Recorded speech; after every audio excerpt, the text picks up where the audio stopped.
My name is Lori Velasquez, 36 years old. My father had just finished the slideshow of his life's work. The humble beginnings, the years of sacrifice, the applause. When he turned, pointed at me, and called me selfish and greedy, just like my grandfather. My mother, his wife, and that old man's daughter nodded along. The room fell silent. I walked to the stage he'd just left. I put my hand on the same projector, and I looked toward the door.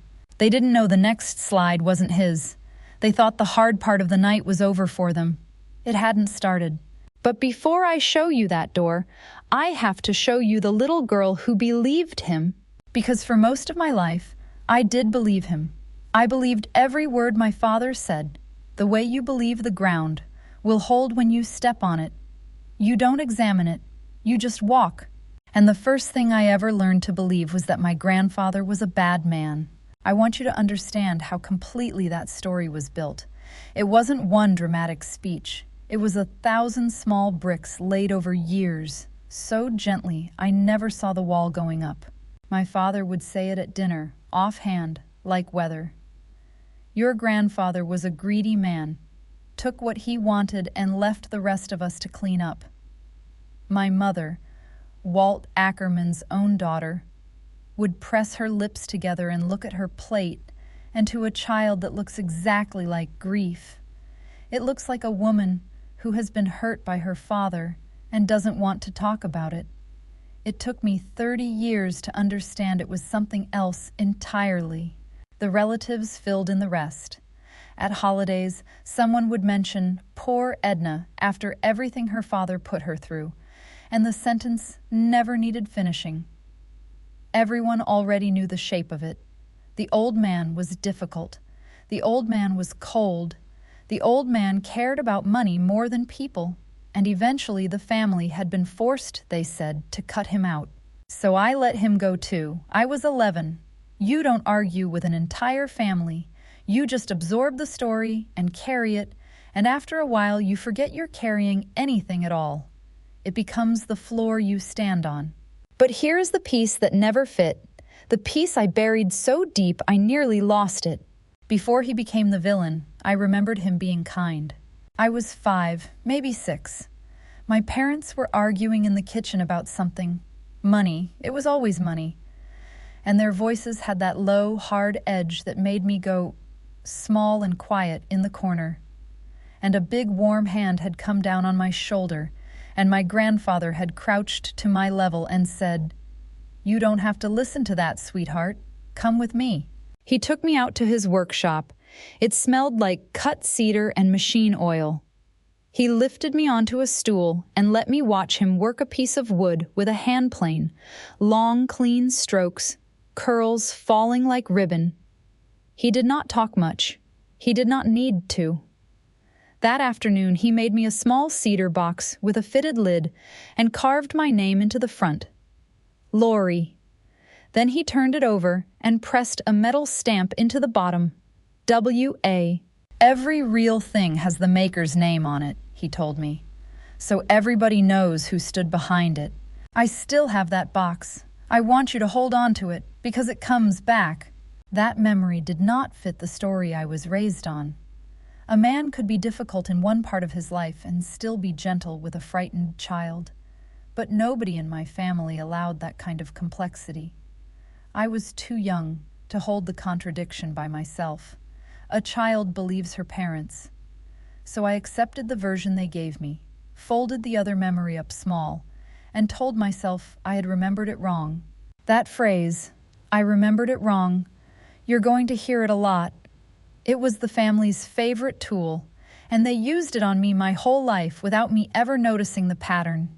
Because the same people who taught me to distrust my grandfather also taught me to distrust myself.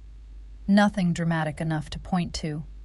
Nothing that would sound like abuse if I described it alone. Just years of small corrections, exclusions, and rejections. They called when they needed help with the books. My father ran a business, and for years I handled part-time bookkeeping whenever his staff fell behind. I am a bookkeeper by trade, good with numbers and patient with the boring parts other people avoid. The phone would ring, and my mother would say, "Sweetheart, your father's swamped. Could you come by this weekend?"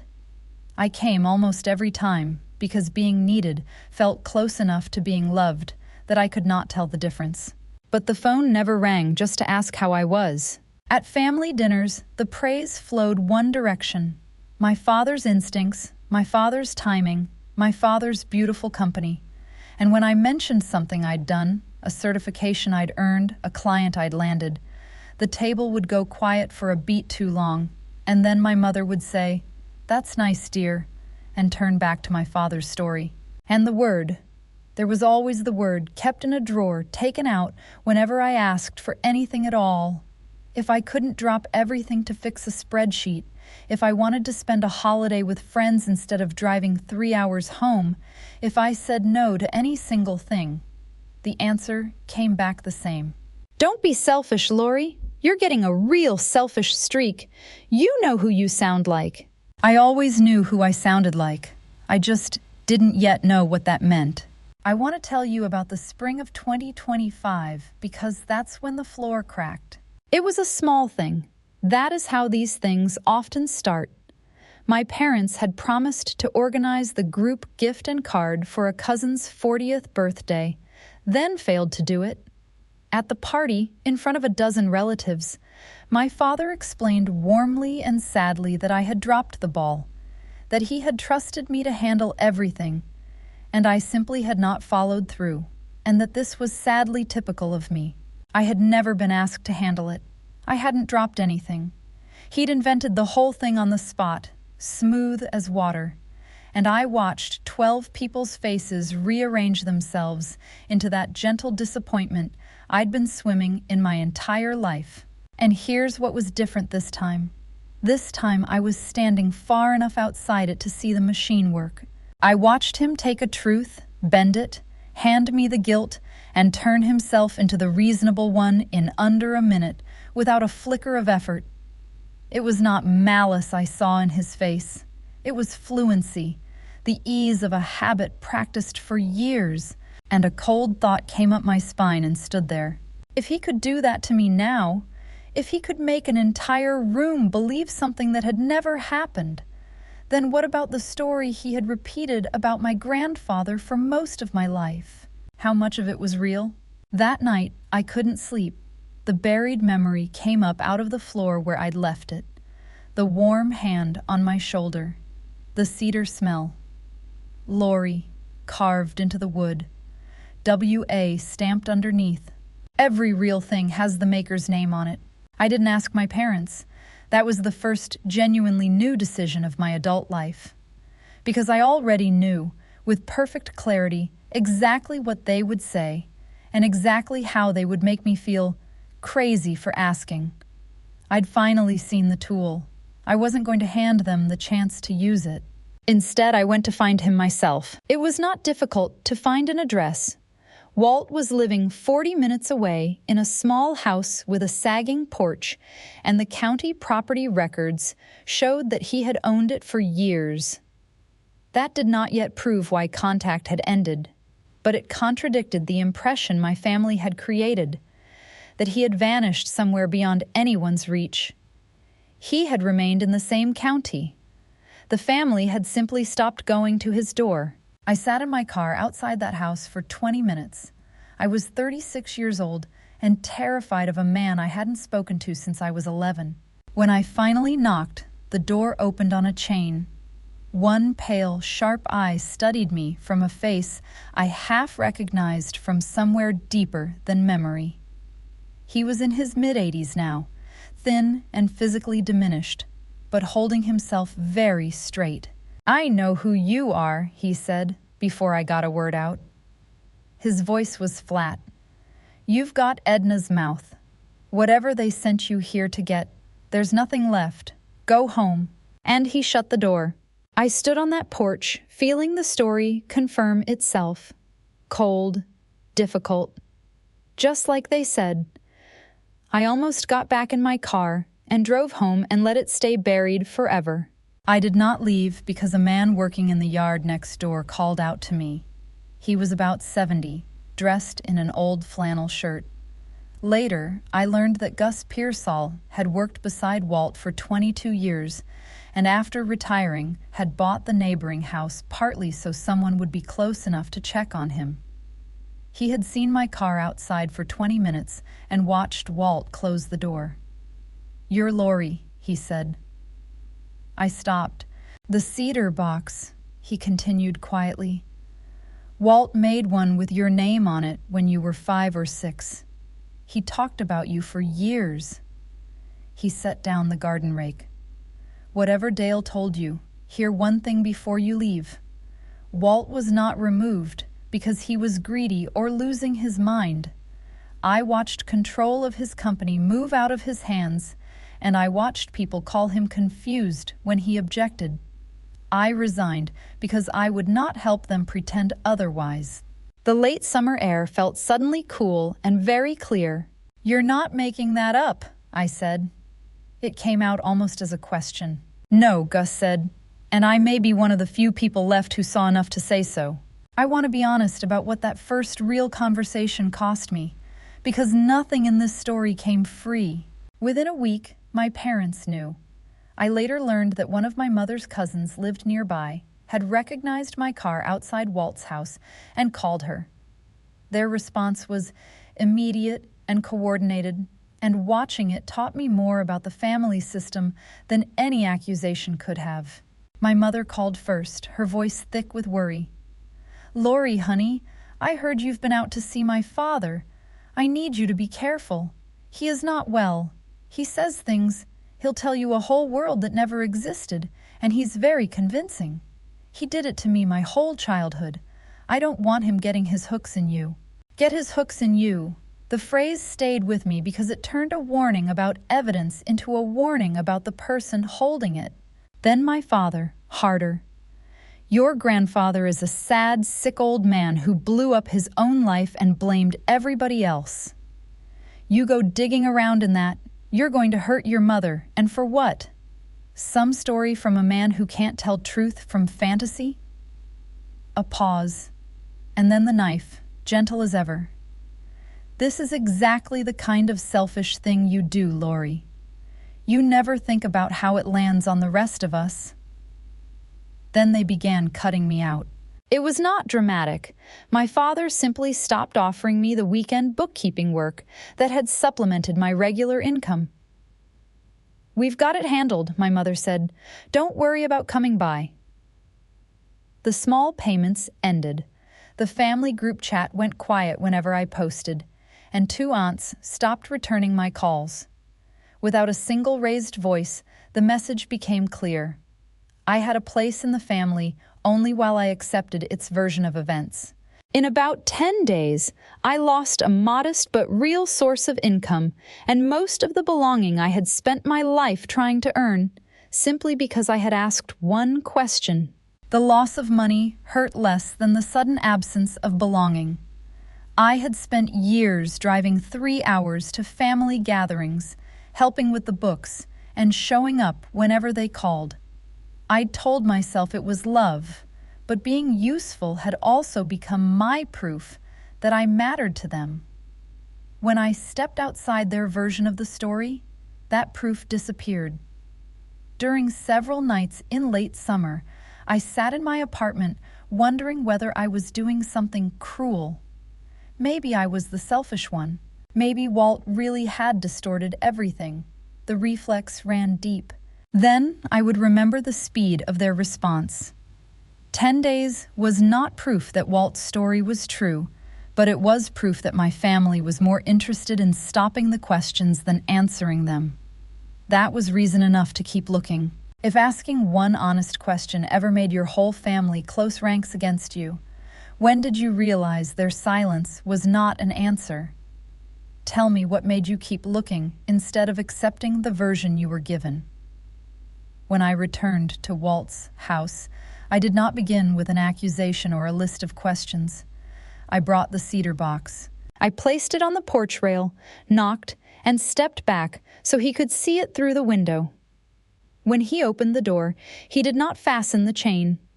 He picked up the box with both hands, turned it over, and ran his thumb across the W.A. stamped into the bottom. "You kept it," he said, his voice breaking slightly. "I didn't know why," I answered. "I only knew I could not throw it away." He stepped back from the doorway. "Then you'd better come in." That was the beginning of the part of my life I will never regret. Walt's house was clean, spare, and full of things he had made. A dining table, a bookshelf, a rocking chair, each carrying the small W.A. stamp somewhere out of sight. In a backroom closet, on an upper shelf, sat a cardboard file box with softened corners and a brittle rubber band around it. He placed it on the kitchen table between us. "Nearly 25 years I've kept this," he said. "Your mother would not look. The lawyers I spoke to wanted retainers I could not afford, especially after the claim became old. So the papers stayed here." He pushed the box toward me. "If you read them and believe me, you cannot go back to being their girl. You become what I became to them, the person who threatens the story." "I think I already am," I said. He almost smiled. "I think you might be." I opened the box. This was where being a bookkeeper stopped looking incidental and became essential. To an untrained eye, the box could have looked like junk: faded carbon copies, curled receipts, brittle contracts, and decades of an old man's paperwork. My mother might have seen only what she had been taught to expect.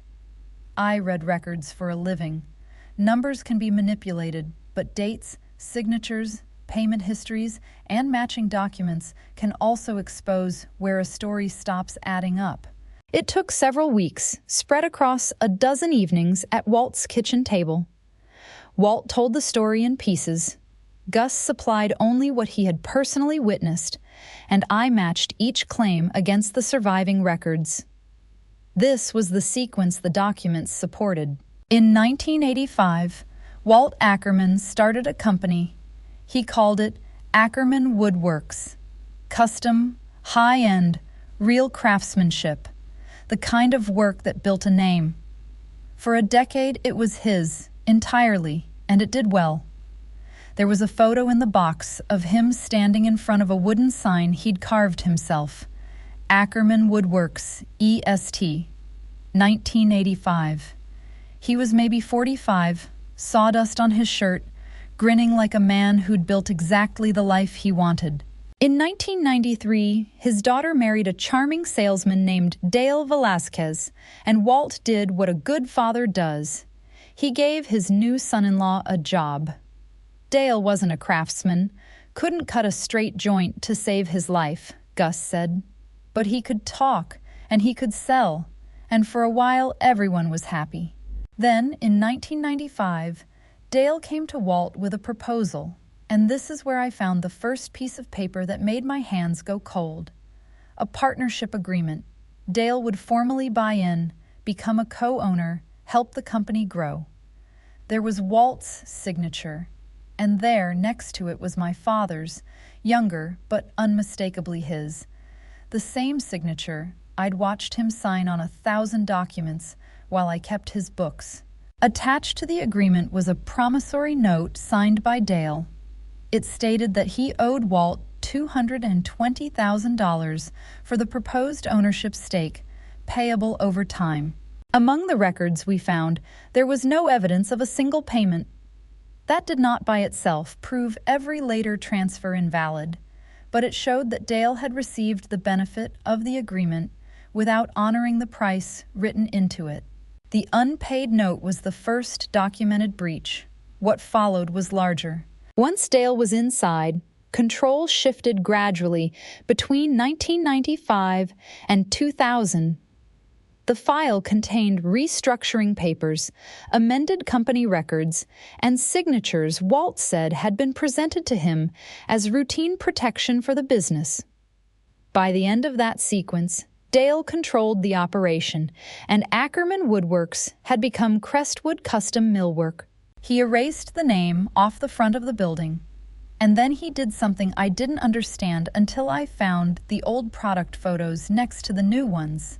The maker's mark, Walt's WA stamp, had appeared on his work for years.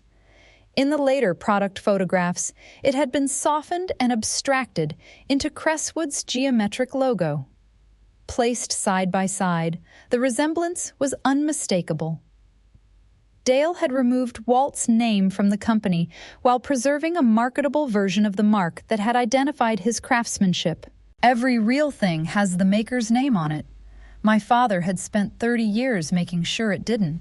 And when Walt finally understood what had happened, when he stood up around 2000 and said out loud to the family that Dale had stolen his company, my father did the thing he does best. The thing I'd watched him do to me at a birthday party 25 years later. He turned it around.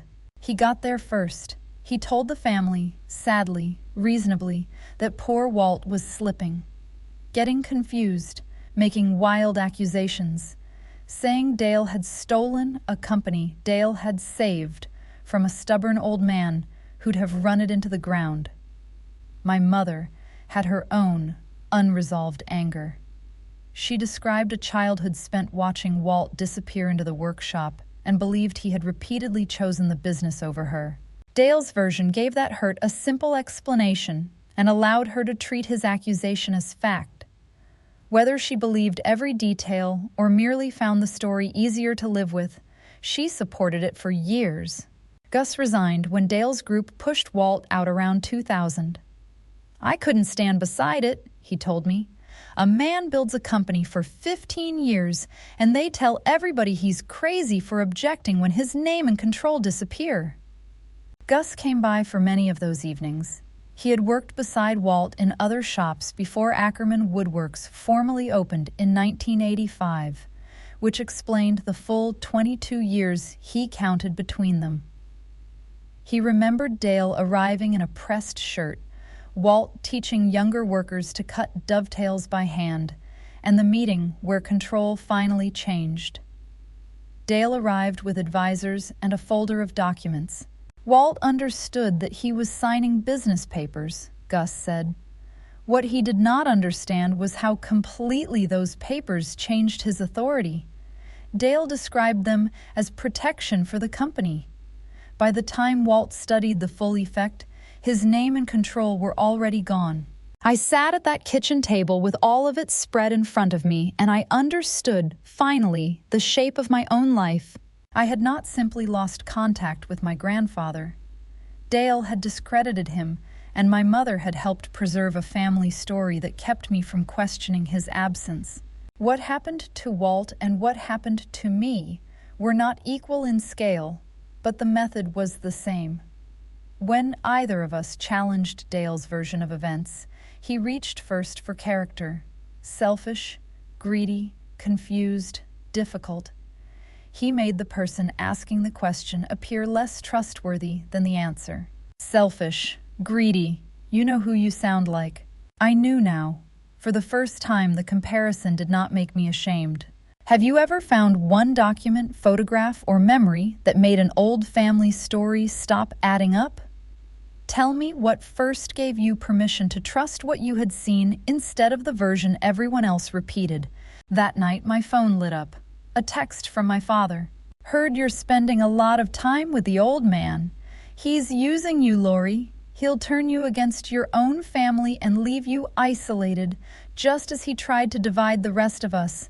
Come home before you do something you can't take back. I read it 3 times. Not because it frightened me, but because it repeated the same pattern the records described. Dale was accusing Walt of isolation and manipulation while using those exact tactics against me. It was not a legal confession, but it revealed how completely he projected his own behavior onto the person challenging him. I didn't reply. I had a box of paper, a living witness, and for the first time in my life, I trusted what I knew. What I didn't have yet was any idea what to do with it. That's what took me to Paula Voss. Paula Voss worked alone from a small office above a hardware store and handled wills, contracts, and disputes involving family businesses. She offered a low-cost initial consultation. I brought copies of the partnership agreement, the promissory note, and the photographs comparing Walt's maker's mark with the Crestwood logo. She listened without interrupting and made notes as I spoke. When I finished, she took off her glasses and gave it to me straight, and I want to give it to you exactly as plainly as she gave it to me, because this is the part where a lot of stories lie, and I won't. I need you to hear the hard part first, she said.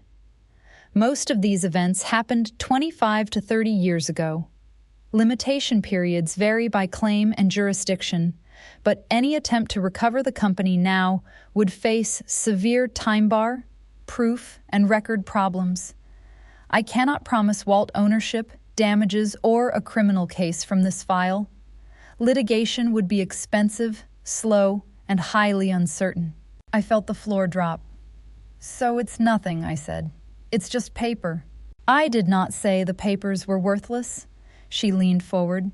An old claim may be difficult to enforce in court and still matter in a present transaction. A buyer evaluating ownership history, undisclosed obligations, and management representations would need to know these documents exist. You said Crestwood is being sold. I nodded.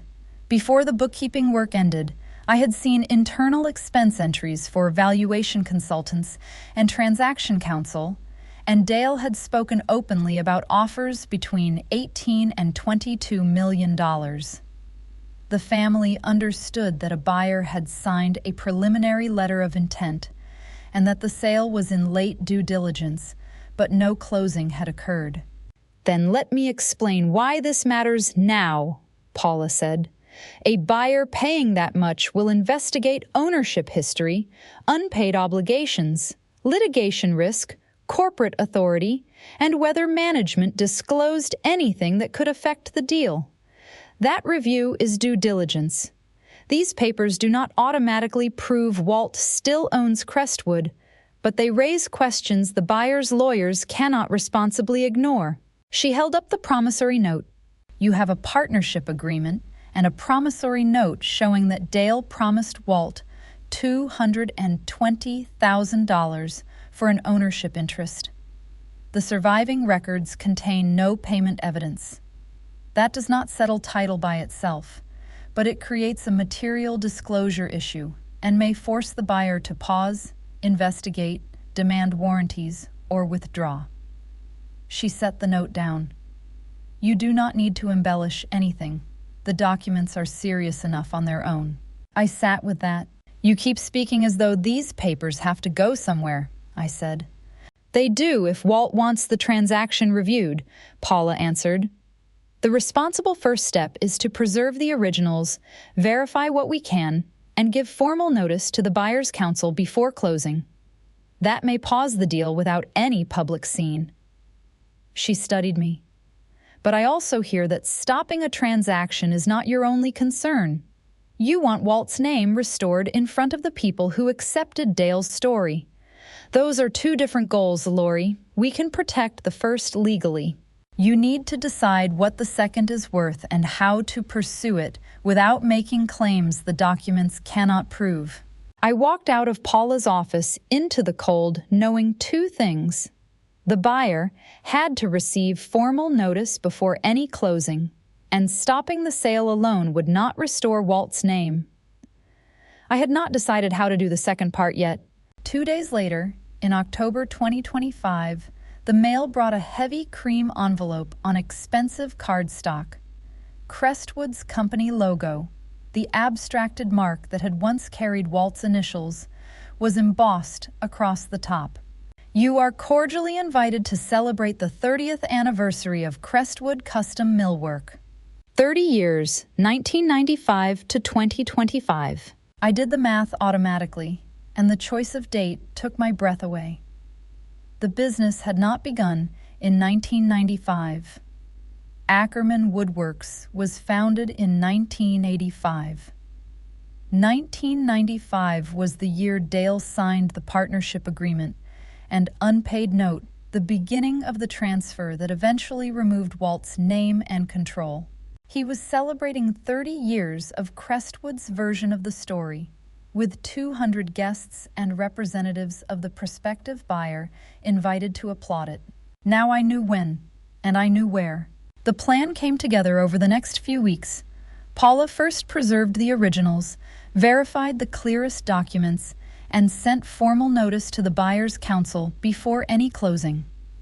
The anniversary would serve a different purpose, restoring Walt's name in front of the people who had accepted Dale's story.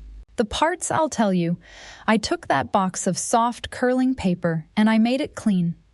I scanned every document, enlarged every signature, laid the old maker's mark beside the new logo so a child could see they were the same shape.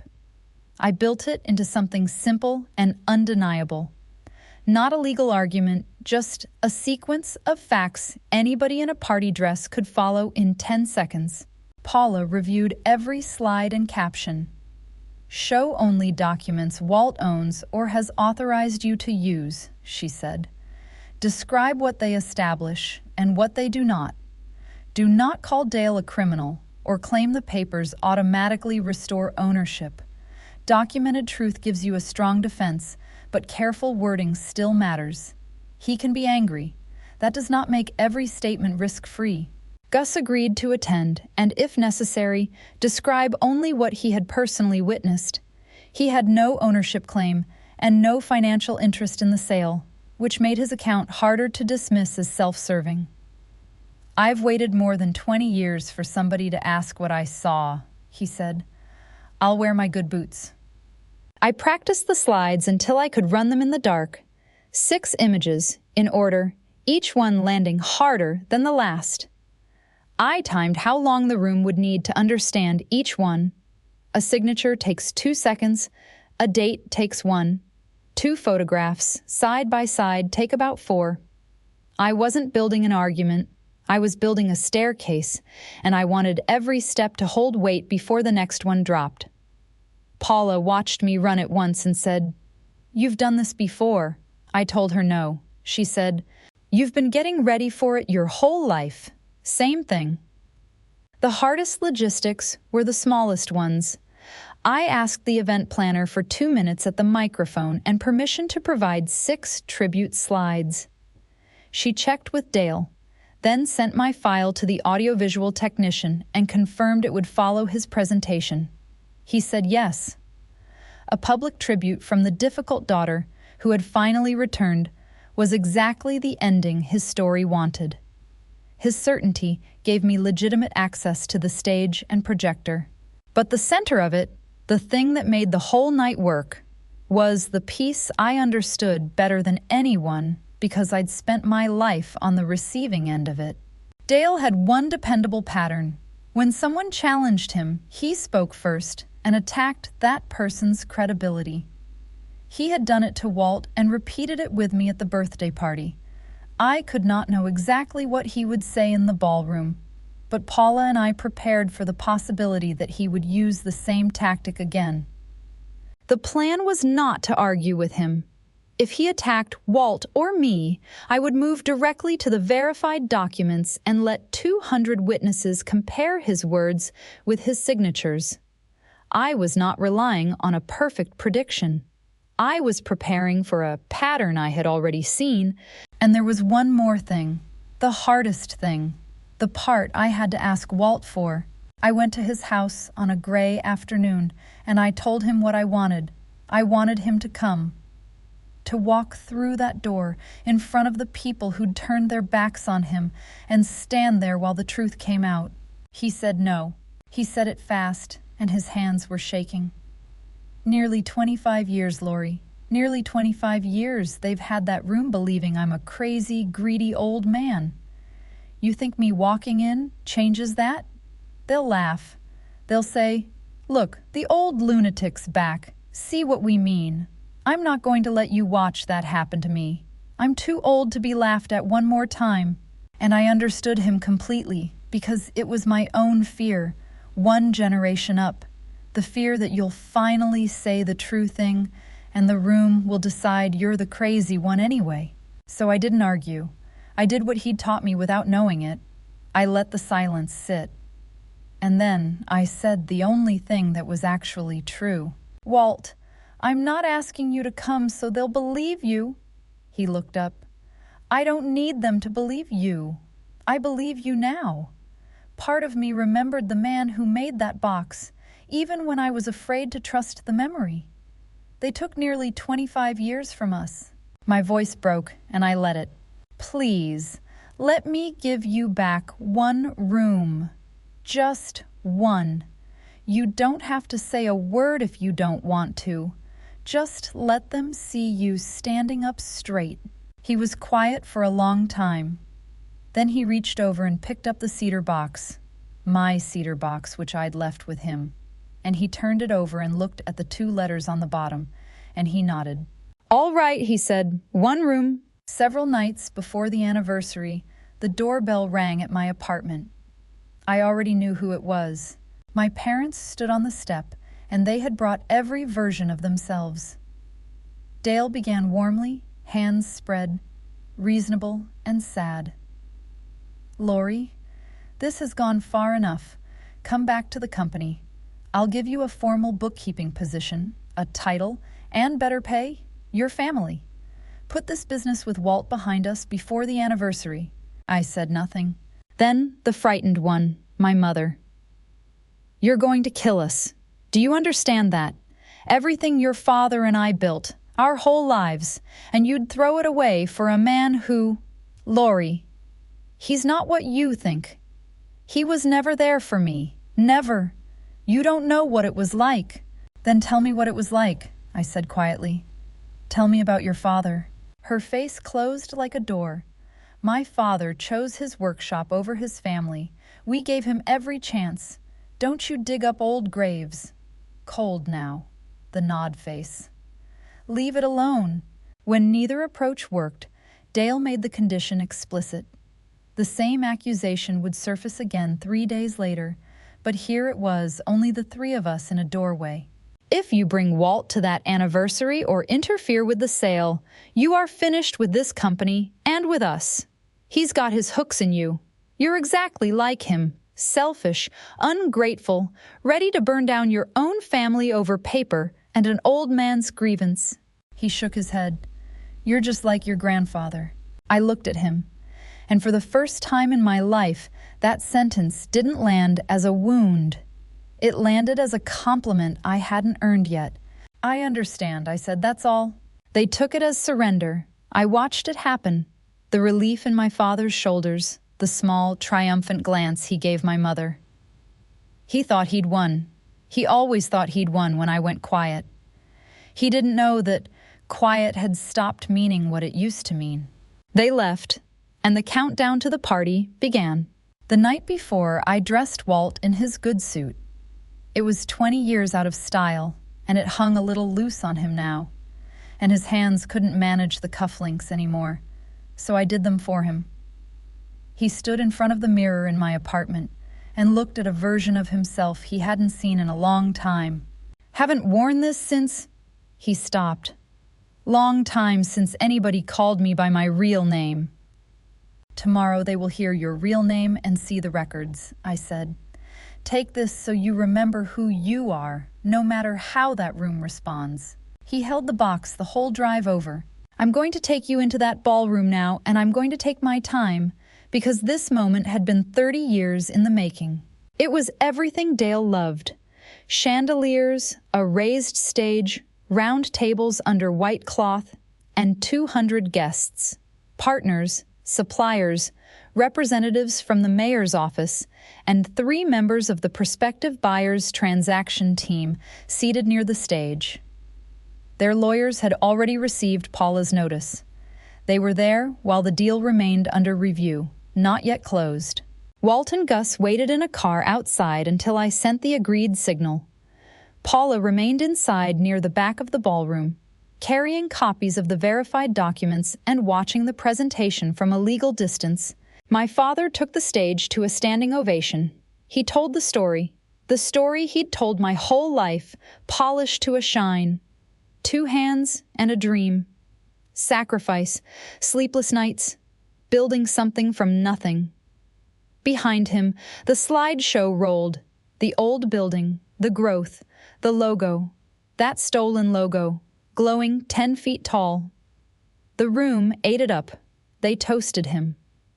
My mother watched from the front table with her chin lifted, proud, the loyal wife, the founder's daughter who'd stood by the right man. And then he saw me, near the stage, not clapping. I had not planned to interrupt his speech or bait him into a specific sentence. I simply did not applaud. His face tightened when he noticed the one person near the stage who was not reflecting his triumph back at him. Flushed with wine and applause, he returned to the pattern Paula and I had prepared for. He leaned into the microphone and he pointed at me in front of 200 people and 3 representatives of the prospective buyer. He said it. You know, some people can't just be happy for family. Some people are born selfish, born greedy. His voice dropped, intimate and cruel, carrying to every corner of that silent room. You're just like your grandfather, Lori. And at the front table, my mother, Walt Ackerman's daughter, nodded. Cold, certain, on cue. The room went quiet the way rooms do when they've watched something ugly and don't know where to look. I was afraid, but the fear no longer controlled the next thing I did. I had already faced it on Walt's porch, in Paula's office, and in my own doorway. Now there was the plan, the verified record, and an old man outside in a good suit holding a cedar box. I didn't cry. I walked to the stage. My father stepped back, uncertain. This wasn't in his version. I put my hand on the projector, the same projector that had just shown his glorious lie 10 feet high, and I turned, and I looked at the door at the back of the ballroom. Heads began turning toward the back of the room. Then the door opened. Walt walked in. I have never seen 2 people change color the way my parents did. My father's face went from red to a gray I'd never seen on a living person. My mother's hand came up to her mouth. Somewhere in the room, an old supplier who'd known him whispered, That's Walt Ackerman." And the whisper spread like a crack across ice. He walked slowly, straight-backed, all the way to the front of that room full of people who'd spent 20 years believing he was crazy. And he stopped, and he looked at the son-in-law who'd taken his name off his own life's work, and he spoke, and his voice did not shake at all. "The business Crestwood grew from began as Ackerman Woodworks," Walt said. "I founded it in 1985 and put my name on the building. Dale married my daughter, joined the company, and signed a note promising to pay me for an ownership interest. The surviving records show no payment. Over the following years, my authority and my name disappeared from the business. When I objected, he told people I was confused." Walt drew a breath. "I have kept those papers for nearly 25 years. I did not invent what happened." For 1 second, the room hung in the balance, and then my father laughed. It was the response Paula and I had considered most likely. Dale laughed, shook his head at the crowd, and spread his hands with practiced disbelief. Then he attacked Walt's credibility exactly as he had done before. Folks, I'm so sorry. This is what I was afraid of." He gestured at Walt with genuine-looking sorrow. "My father-in-law is a sick man. He's been telling this story for decades, and now," he turned toward me and his voice sharpened, "now he's got my own daughter believing it. He's using her to manipulate this whole family. This is exactly what he does. You're all watching a very sad, very confused old man, and a girl he's poisoned against her own." I pressed the button. The slide changed. His voice stopped like a needle off a record. 10 feet tall behind him appeared Dale's signature, enlarged from the 1995 partnership agreement with Walter Ackerman. Beneath it came the promissory note for $220,000. Across the bottom, in plain text, approved by Paula, was the narrower statement the records supported. "No payment found in the surviving records. I clicked again. 2 photographs, side by side. On the left, an old maker's mark pressed into wood, WA. On the right, the current Crestwood logo. The same shape. One was clearly the ghost of the other, sanded down and dressed up. Under them, one line of text. Ackerman Woodworks, founded 1985. Partnership agreement and promissory note, 1995. A low murmur moved through the room. Some guests understood the documents immediately. Others leaned toward one another or turned to look at Walt. What changed in that moment was not that every person reached the same conclusion, but that Dale's polished version was no longer the only account in the room. My father's weapon no longer worked uncontested. His one move only works when it's his word against theirs. It does not work against a signature. It cannot call a document confused. It cannot poison a date. He stood in the light of his own handwriting with his mouth slightly open, and nothing came out. And I watched the thing that had run our entire family my whole life simply stop functioning, right there, in front of everyone he'd wanted to impress. At the buyer's table, the 3 representatives stood and began conferring quietly. One gathered the transaction materials, while another stepped aside to make a call. Because their counsel had already received Paula's notice, the presentation did not create the issue. It confirmed that the issue could not be dismissed as an unsupported family grievance. The deal was not legally dead in that instant, but the closing was clearly no longer proceeding on Dale's schedule. My mother had not moved. She sat at the front table looking at the photograph of the maker's mark, and I watched something come apart behind her eyes. I didn't shout. I want you to know that. There was no scream in me. I stepped to the microphone next to my father, who couldn't seem to make himself move, and I spoke quietly, and the quiet carried further than any shout could have. For years, this family described Walt as greedy and confused, while his name disappeared from the business he founded, I said. The documents do not allow me to decide ownership from this stage, and that question belongs with the lawyers reviewing the transaction.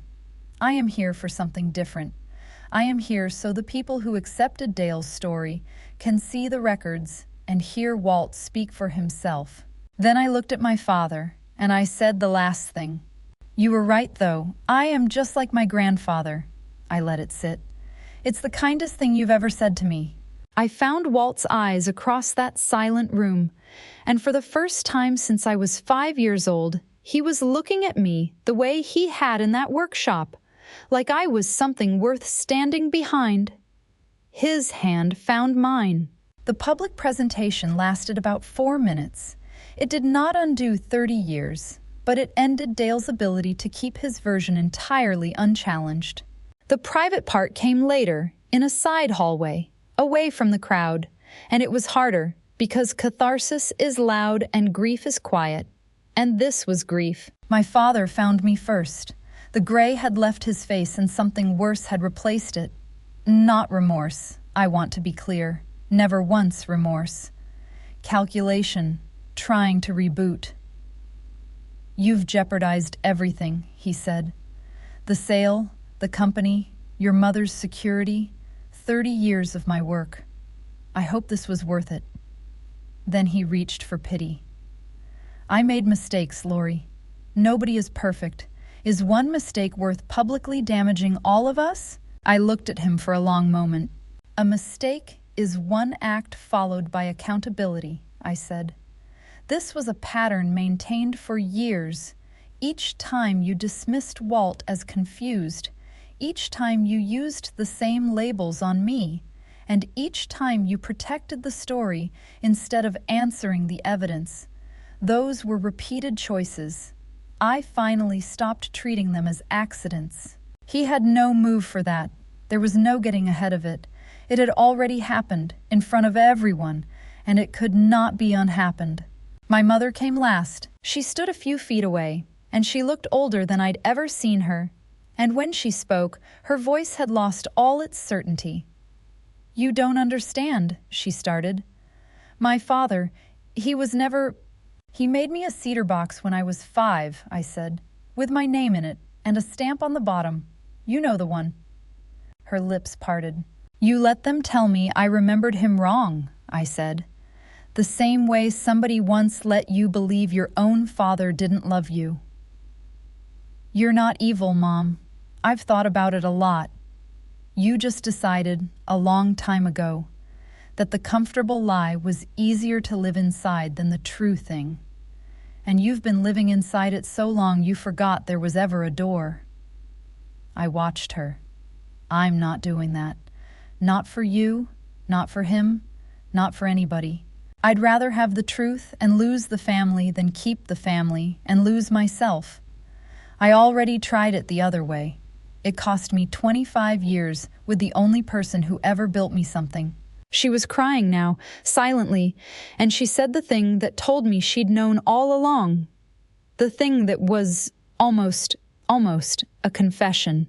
I didn't know he still had it, she whispered. The box. I didn't know he kept it. Her words proved that she remembered the cedar box and knew the version of Walt presented to me was incomplete. They did not prove she understood every document or every business decision, but they showed that she had preserved a simple villain's story, despite remembering evidence that her father had once been gentle with me. Nothing she said in that hallway repaired what had happened. I did not offer immediate forgiveness because she had not yet taken full responsibility or asked what repair would require. Whether she changed later would be her work. I was no longer responsible for making her comfortable before she began it. I turned and walked back toward the door, where an old man in a good suit was waiting for me, holding a cedar box. I didn't look back. It is late November 2025 now, several weeks after the anniversary, and I want to leave you somewhere better than a ballroom. Walt and I have begun clearing and repairing the small workshop behind his house. It is not a new company yet, just a clean, well-lit room that smells like cedar and machine oil. He is teaching me to use a hand plane. My strokes are uneven, and I still gouge the wood, but he laughs when I do. Gus comes by on weekends and pretends to supervise. I continue working as a bookkeeper and have begun replacing the income I lost from Crestwood with a few small business clients of my own. I have started meeting with a counselor to work on trusting my own memory after years of being told I remembered things incorrectly. It is early, uneven work. The old reflex still asks whether I am selfish, difficult, or inventing what happened. I am learning not to answer that fear with blind certainty, but with evidence, context, and people whose accounts can be checked. I did not remember every detail perfectly. I remembered enough to ask the right question. My mother texted last week. 2 words. I'm sorry. I read the message and set the phone down. 2 words are not accountability, but they may be the beginning of it. I may answer someday, after I know whether she is willing to name what she did and listen without defending it. I will answer when I am ready, not when she needs relief. My timing is mine. Yesterday, Walt and I hung the restored old sign above the private workshop door. I had found it warped and faded in his shed, and he sanded and oiled it back to life. Ackerman Woodworks, ES Twans, 1985. We were not claiming Crestwood or announcing a reopened business. We were putting his name back over the place where he worked. This morning we finished our first small practice piece together, a cedar box with a fitted lid. He let me carve the name into the front this time. Then he turned it over, and he pressed the stamp into the bottom, W.A., and he handed it to me, and he said the thing he told me 30 years ago. The thing that turned out to be the truest sentence anyone in my family ever said. Every real thing has the maker's name on it, he said. Then he ran one finger over the uneven edge I had cut. And wood keeps the marks of how it was made. Dale removed Walt's name from the company and replaced his objections with a story that made people dismiss him. I did not restore everything that was taken, but I helped place his name, his documents, and his own voice back in public view. For the first time in my life, I do not need my family to agree before I trust what I know and decide what I am worth. If you have ever been called selfish for setting a necessary boundary, or if someone in your family was branded a liar by the people who benefited from discrediting them, tell me what first made you question the accepted story. Sometimes the person who deserves to be heard is still waiting on the other side of a door nobody has been willing to open.